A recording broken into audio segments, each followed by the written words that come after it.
Hello again, it's Mark Panic with your Literature of Hawaii class. And by now you already understand that the term Literature of Hawaii is a very complicated and contested term that forces us to ask who gets to write it, who decides what we should read, who decides what we should read sympathetically, who decides what we should read critically. Is there such thing as a canon of literature of Hawaii? All complicated questions. Now, what we'll do is go back again to the year 1959. What was happening then? Well, that's when statehood happened. That's when Hawaii came out by James Michener, and we've already discussed what that book is and does and what its impact was on everything to follow.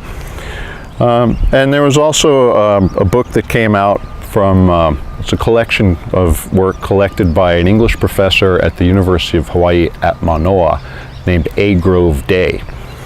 Now, prior to this, we can go back to 1940 at Harvard University, and that's where a scholar named F.O. Matheson was tasked with the job of creating the field of American literature. And he came out with a book called The American Renaissance. And in that book, there are collected works from a select few white male American authors, most of whom grew up within a 20-mile radius of each other outside of Boston someplace. People like Thoreau, people like Emerson, people like Hawthorne, Herman Melville's included, folks like that, Walt Whitman, all these usual canonical suspects. Why were they chosen? Well, some argue that they were chosen because their work is high in visual symbols that make a job of an English professor easy to do by uncovering them to the amazement of his students. But it did establish the idea of creating some kind of usable past to define what American literature was. Well, here's A. Grove Day over in his office at University of Hawaii at Manoa. And he decides to take on the task of creating a usable past of Hawaii literature, or as he would have put it, regardless of the ethnicity of the contributors, Hawaiian literature. And what he came up with was an anthology that came out in 1959 to coincide with statehood called A Hawaiian Reader. And you might want to take a look at the cover of this. It promises lots of indigenous voices and traditional Hawaiian stories and things like that, but what happens when you open it up? Who do we turn to find a usable past of literature of this place? You have a copy of this that I've scanned for you on the website. You probably have printed it out, but let's take a look. It's instructive to see who are the voices we turn to. Well, number one is going to be James Cook, documenting the discovery of this place, as though the place never existed until he laid eyes on it. Well, who do we have next? Well, we have some missionary voices like Hiram Bingham and Laura Fish Judd. Then we have some literary tourists and celebrities like Mark Twain, Robert Louis Stevenson, Jack London. But to the credit of A. Grove Day, all the way down at the bottom of the table of contents and way at the back of the book, you do have a short excerpt from the Kumulipo, and you do have a couple of Hawaiian legends in translation from Mary Pukui. And, you know, props to these guys for even including that at all back in 1959. And generously, right at the beginning, you have a nice introduction to this anthology by the author of Hawaii, James Michener. You also have a copy of this introduction. You have a copy of a few of the pieces in here that you'll be reading. I didn't want to subject you to this whole thing, just enough to make the point. But it's worth noting a couple of things that appear in James Michener's introduction to what is basically the blessing of the literary usable past of these islands. Here he is congratulating the editor A. Grove Day on the choices that he made to include in this piece, in this collection. I'll read aloud.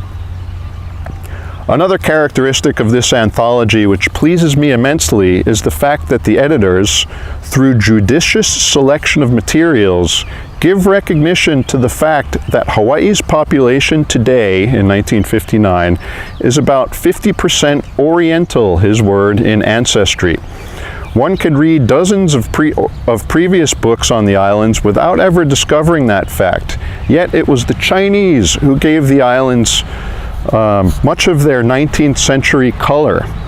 You can cringe along if you like.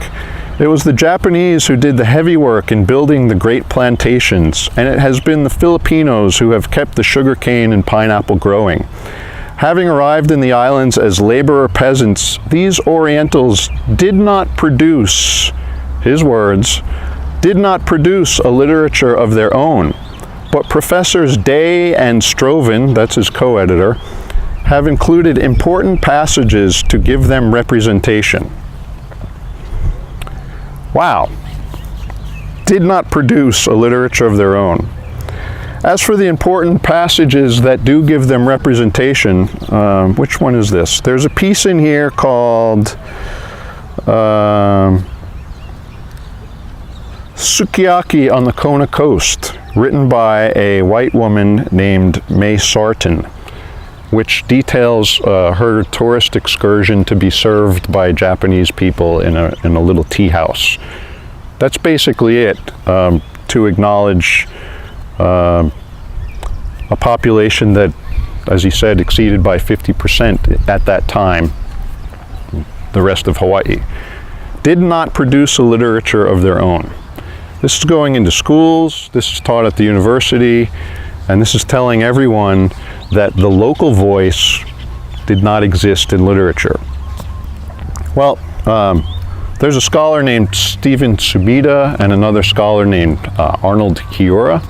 They took a little bit of issue with this, and they did some digging, and this is what they came up with.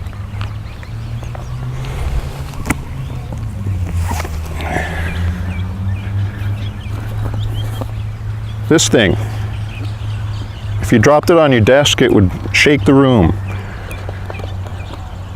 And it's not an anthology. It's not a collection of works written by the population that Michener says did not produce a literature of their own. This is called an Asian American Literature of Hawaii bibliography, meaning all it is a list of books that were written by the very people that Michener said produced no literature of their own. Now, let's see what kind of digging these guys had to do to uncover all these works of literature that Michener and Agro Day were not able to find. So they go into a little detail about how they were able to put this together. I'll read again. Several limitations have governed our inclusion of works listed. That means they didn't even include everything. In general, our intent has been to include works most readily accessible to Hawaii's primarily English-speaking students, teachers, and reading public. That means they only found stuff written from about the 1920s on in English. We can imagine how exponentially heavier this thing would be if they'd included Chinese and Japanese and, of course, Hawaiian, right? The specific limitations of this bibliography's scope also suggest what further work can be done to research Hawaii's literature. The main limitations are as follows. The works written only in English. Works listed are authored by writers of Chinese, Japanese, Korean, or Filipino descent by birth, which means this doesn't even include the indigenous voices. There are no Hawaiian writers included in this thick list of books. The bibliography lists primary works, actual dramas, short stories, novels, and poems, rather than secondary works like literary reviews and studies. So there's lots of other scholarship that's not even in here. Okay. Moreover, prose autobiographies and biographies have not been listed. You can go and look at the Center for Oral History at the UH Manoa now, and you'll see stacks of oral history interviews from these very people that apparently had not produced a literature of their own. Now, here's the hard digging that these guys did. Where do you think they found all this stuff? Did they go rummaging through attics on the Hamakua coast? You know, did they go, let's see. Let's see, the listed works were found, as indicated, in the following locations. University of Hawaii. Nearly all the works can be found in the University of Hawaii's Hawaiian and Pacific collection occupying the 5th floor of Hamilton Library. all of it was there. Where else did they find it? General collections and periodical shelves of Hamilton and Sinclair libraries, the libraries of Kauai Community College, and Hawaii's Chinese History Center. Research in other usual sources of materials relevant to the histories and culture of Hawaii's Asian Americans, sources such as the Hawaii State Archives and various museums, failed to locate literary works. So they found this all in the exact same libraries in which Michener spent hundreds of hours doing his research for Hawaii. So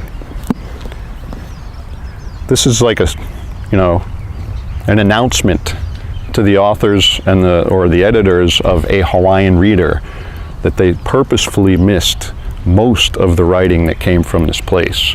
And instead, the problem isn't that they chose white people. The problem is that they chose tourists and celebrities and people who were setting foot on this place for the very first time to be the ones to bring back to civilization the story of this brand new state.